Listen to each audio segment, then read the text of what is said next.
For years, many of us parked our rigs so that the rig might be blocking lane, but it was parked in line with traffic, and all approaching traffic could see was the back end of the rig. It's easier for approaching traffic to understand that a rig is stop parked and not moving if it's parked on an angle. Enchanted Sky Media.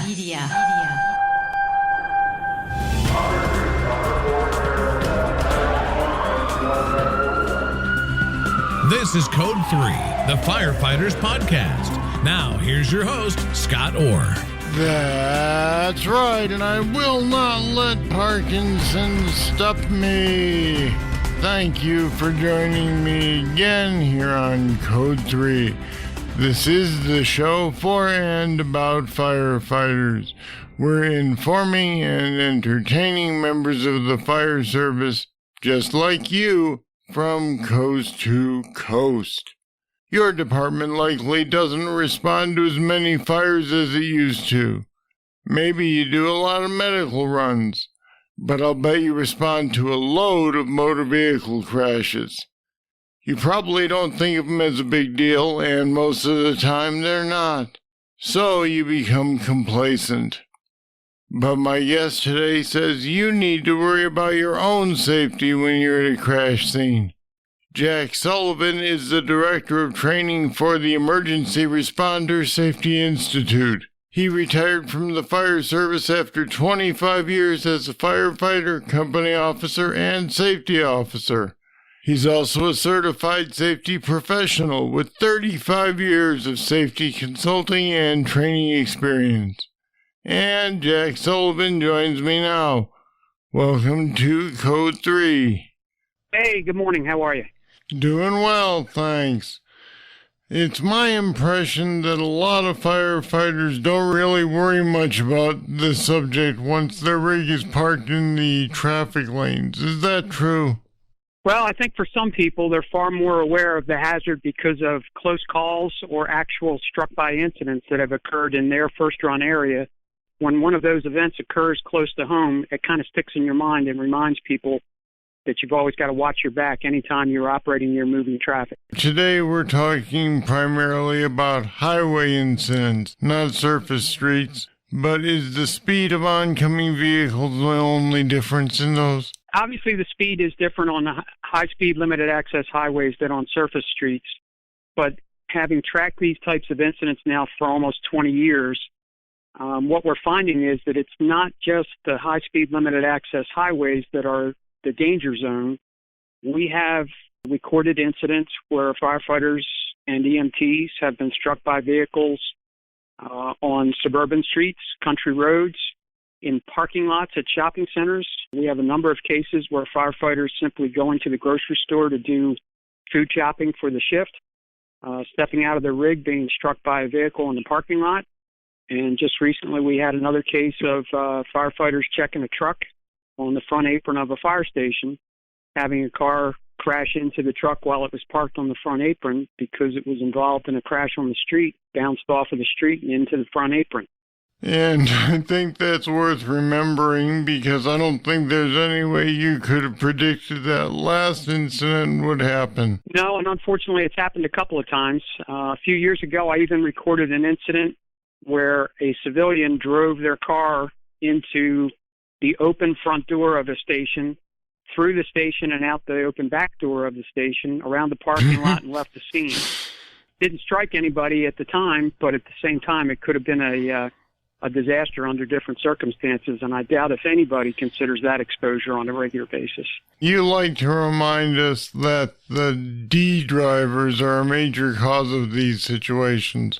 What are the D drivers? Well, that's the term that we've given to those drivers out there who are drunk, drowsy, distracted, drugged, and that's both legal and illegal drugs in some cases.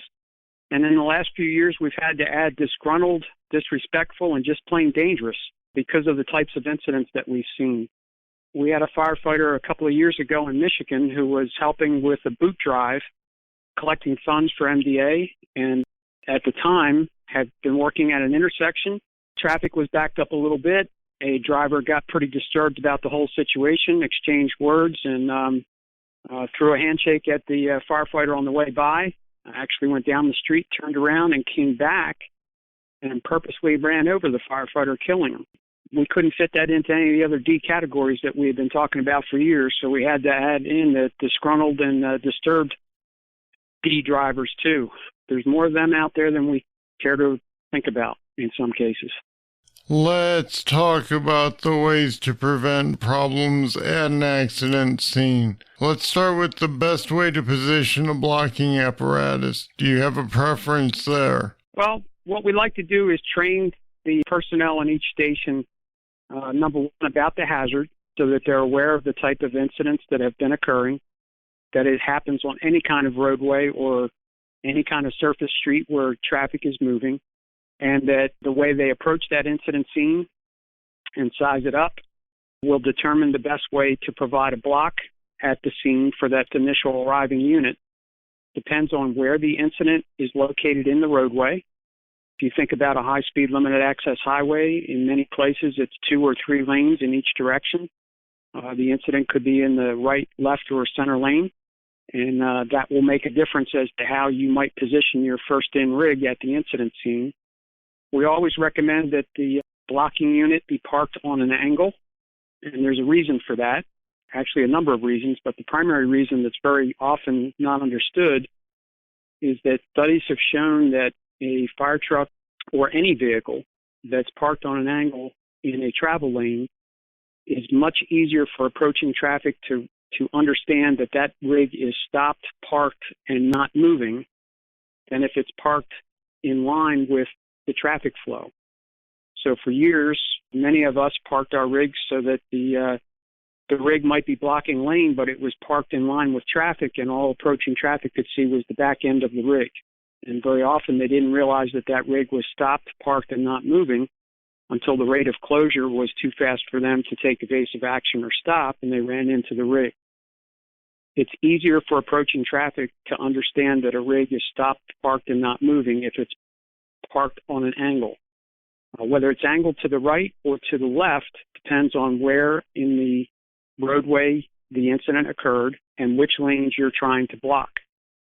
It also depends on what the incident is that you're responding to. So we're talking today about car crashes, but don't forget we also respond to vehicle fires on a regular basis, medical assist calls, brush fires along the side of the road, hazardous material incidents and things like that. So it can be a number of different things. We also tell folks to think about if you're going to be in a fire situation and pulling lines and going to have a pump operator standing at the pump panel, that's part of what you need to think about when you spot your apparatus at the scene. We want to make sure that that pump operator, if there is one, is going to be on the protected side of the engine so that the engine is parked on an angle where the operator is protected from oncoming traffic. Do you advocate flares and cones or just the engine? Or do you leave all that to the highway patrol? Well, it varies from place to place. And I've had the opportunity to teach about this subject all around the country. And in some areas, they have very active Department of Transportation Safety Service Patrol programs that very often can be at the location of an incident before the fire department ever arrives. Those safety service patrols are equipped with cones and flares and warning signs and arrow boards and other traffic advance warning devices. In those areas where you have safety service patrols, we very often depend on them to provide that advanced warning. For those areas where we don't have that luxury and where sometimes law enforcement is busy and takes a while to get to an incident scene, we do advocate advanced warning using either emergency vehicles or flares and cones and, where possible, advanced warning signs. It doesn't really matter who places those devices. The key is that somebody or one of the disciplines responding to the incident takes the responsibility to provide for that advance warning. First-in engine or the first-in ambulance usually has their hands full with the incident itself. So many departments send additional apparatus or equipment, or in some cases, like in the northeast part of the country, fire police officers might be responding. It's their job to provide that advance warning and temporary traffic control. So it really varies by region. It depends on what resources you have available to you responding at the time of the early stages of the incident and who has the capabilities to provide those temporary traffic controls. I'll be back with more right after this. On any given day, you are tasked to be your best and power through the worst of times, all at a moment's notice. We know the sacrifices you make each and every day. Your success relies on superior equipment and the best training available. That's why Federal Resources is here to support you, the everyday hero. We are here so you can excel. Discover your success at federalresources.com.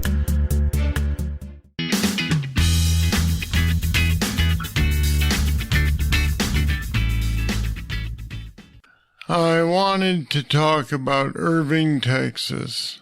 They've had so many apparatus getting hit at crash scenes, they took 2 retired engines, they labeled them Blocker 3 and Blocker 12, and they used them just to place across traffic lanes. What do you think of that idea? Well, I commend them for being innovative and thinking outside the box.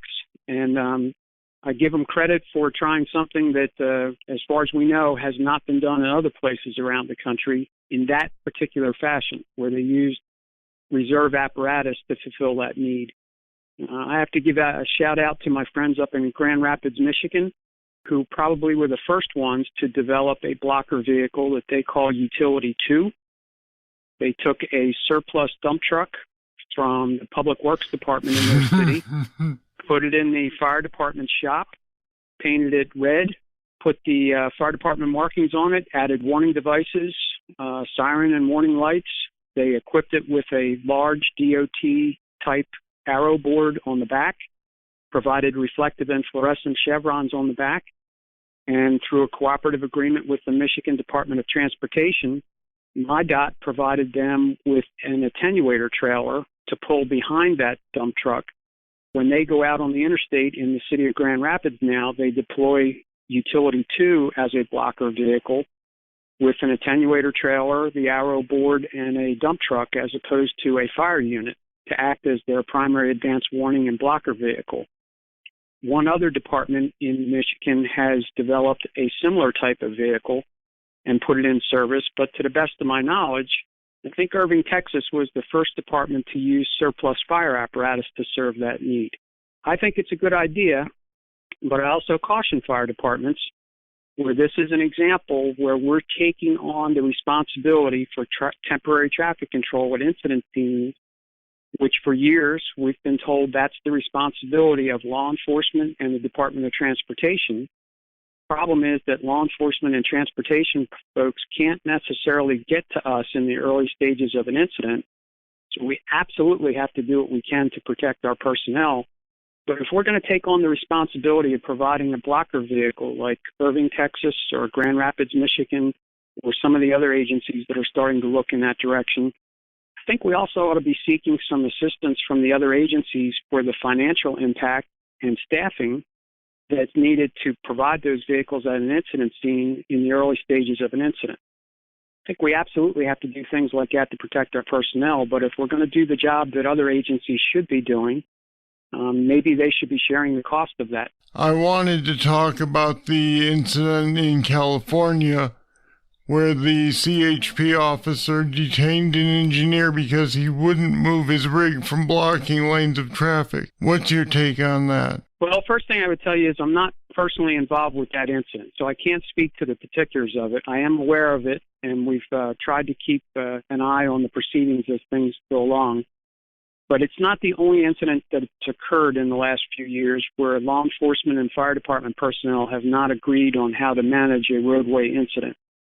And although the situation has gotten better in the last few years, we still have areas of the country in different times or different incidents where law enforcement personnel and fire personnel don't necessarily agree on the best way to manage traffic or position apparatus at an incident scene.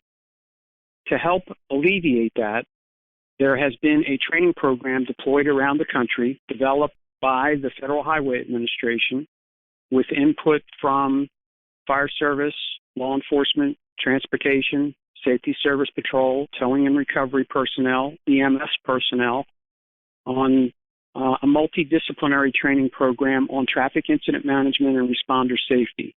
And one of the aspects that we cover in that training class is cooperation, communication, and collaboration between the different disciplines and the different agencies who respond to traffic incidents in your first-run area, working together before they ever get out on the street at an incident to talk about their standard operating guidelines and procedures, why they do what they do for their discipline, and making sure that everybody's on the same page on positioning of apparatus and how they're going to manage an incident scene, who's responsible for what, in advance, so that people get to know each other across discipline lines and understand and expect that the different disciplines will operate a certain way at an incident scene. In those areas where that kind of communication, collaboration, and cooperation is in place, we don't see incidents like the one that we saw out in California. I would tell you that even though it happens occasionally, I think the communication and collaboration between disciplines around the country has started to get much better. There's a better understanding of which disciplines have which responsibility at incident scenes and how they're expected to operate at the incident scene. And they have some guidance from the Federal Highway Administration on what the feds think is the list of best practices on how to handle these highway incidents. So I think the situation's improving. I hope we'll see fewer of those altercations at incident scenes in the future, but that was an unfortunate incident at that time.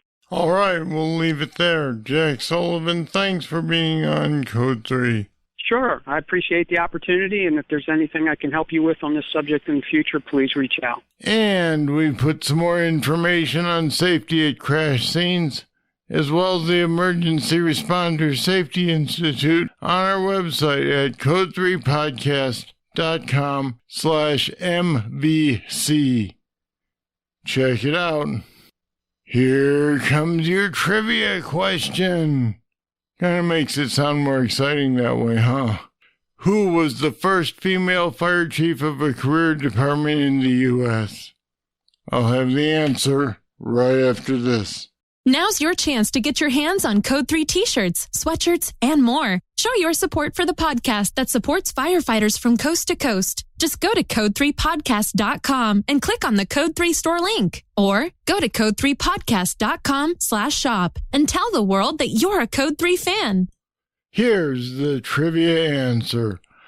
The first female head of a career fire department was Chief Rosemary Bliss in Tiburon, California. She became the fire chief in 1993, which for those of us who were born a while back seems like it was just yesterday, although I guess it really wasn't. Time flies whether you're having fun or not. All right, that's it. That's all for this edition of Code 3. Thank you for listening. I'll be back next time with more, and I hope you'll join me then. I'm Scott Orr, and until then, I'll see you later. Code 3 is a production of Enchanted Sky Media. To get in contact with us, visit code3podcast.com. And if you haven't subscribed yet, you should. Don't miss an episode. Find us at the Apple iTunes Store, Google Play, or wherever you get your podcasts.